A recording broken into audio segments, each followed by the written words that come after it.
روز رمضان گفت ساده من روزه گرفتگی و پر یک ماه روز وای برای رمضان شده وای نکردگی من همه وقت من با وای بود چیزی گویم بچه مایده بود نه وای جای منبع آدم هر خیل است مثال در تاجیکستان 99% مسلمان هم روزه میگیرن جای ما از 4 طرف دنیا اومدگی کسی که خواهد مثال مسلمان باشد بعضیش روزه میگیره بعضیش نه دیگرها با رویه خودش و کساد است من در مایدکیم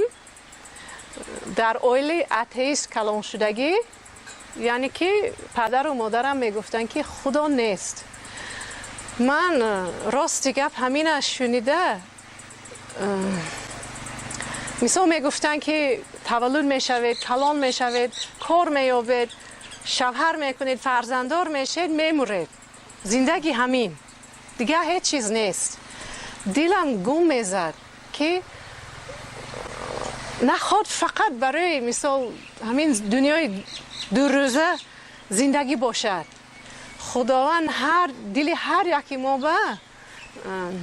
حیات جاویدانه وکردگی انداختگی چه بکی خدا هست وقتی که من 16 ساله بودم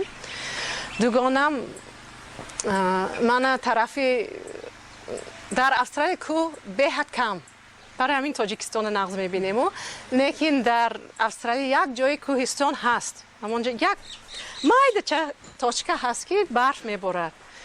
و من همونجا برد پدر و مادرش کتی ما بالای برف گشتیم ده لیژرانی میگید می بالای برف همون جایی که همه وای میکند کو چیز میگن چیز کتی میبرون همیشه میشد می؟ کنک کتی میبرون همونجا نه وپشک جایی که آدمش نیست همونجا به لیژرانی کردیم بعد پدری وای من بگفت که خداوندی که تمامی زمین و آسمان آفریده است همین طبیعت خوشروی آفرید و نه این که ما فقط حلاوت بریم بلکه با وی شناس شویم با وی خود همچون پدر و دختر شویم بر وی منبع درباره عیسی مسیح یک چند چیز نقل کردگی بود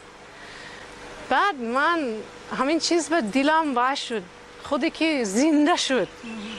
همین دل خنوکی که از دنیا داشتم که نخواد فقط برای مثال اشکم و وقت زندگی کنیم همین چیز شنیده من هم خدا به وای کردم باور کردم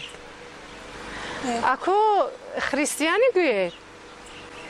این طوری نمی بیاد چی بکی در فکر تاجیکو سرازه وای فکر میکنن که پیش یگان بود وای میکنن شم میمونن این خیلی چیزا مثلا این خیلی چیزا اصلش ممکن نیست چی بکی خداوند یگان کس خداوند به یگان چیز مونن کردن نمیتوانه